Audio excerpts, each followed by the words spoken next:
जय श्रीराम, जय हनुमान। आजच्या व्हिडिओमध्ये आपण हनुमान जयंती कधी साजरी करायची, व्रत कसे करावे, पूजा कशी करावी आणि पूजेची वेळ ह्या सर्व माहिती घेणार आहोत। व्हिडिओ शेवटपर्यंत नक्की पहा। हनुमान जयंती दरवर्षी चैत्र महिन्यातील शुक्ल पक्ष पौर्णिमा तिथीला साजरी केली जाते।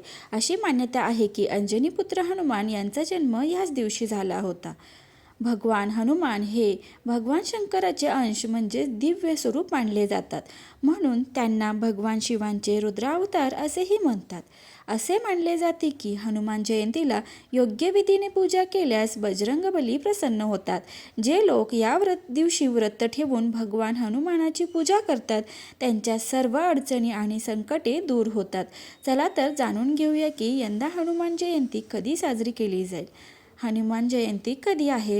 हिंदू पंचांगानुसार यावर्षी चैत्र पौर्णिमा तिथी 1 एप्रिल रोजी सकाळी 7:06 पासून ते 2 एप्रिल रोजी 7:41 पर्यंत असेल। उदय तिथी मान्य केल्यामुळे हनुमान जयंती गुरुवारी 2 एप्रिल रोजी साजरी केली जाईल। हनुमान जयंतीचे शुभ मुहूर्त।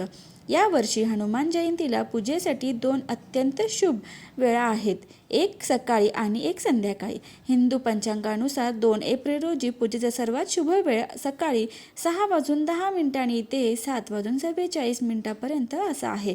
त्यानंतर संध्याकाळी 6:39 ते 8:06 हा दुसरा शुभ काळ आहे।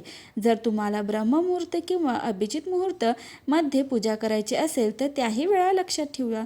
ब्रह्ममुहूर्त सकाळी 4:38 ते 5:24 पर्यंत, अभिजित मुहूर्त दुपारी 12 ते 12:50 पर्यंत। हनुमान जयंतीवरील शुभ खगोलकीय योग। यावर्षी हनुमान जयंतीला ध्रुव योग आणि हस्त नक्षत्र यांचा दुर्मिळ संयोग आहे। ध्रुव योग सूर्योदयापासून दुपारी 2:20 पर्यंत असेल, त्यानंतर व्याघात योग सुरू होईल। तसेच हस्त नक्षत्र सायंकाळी 5:38 पर्यंत प्रभावी राहील, त्यानंतर चित्रा नक्षत्र सुरू होईल। हनुमान जयंतीची पूजा विधी। हनुमान जयंतीच्या दिवशी सकाळी लवकर उठून स्नान करून लाल रंगाचे वस्त्र परिधान करा। त्यानंतर व्रत आणि पूजेचा दृढ संकल्प करा।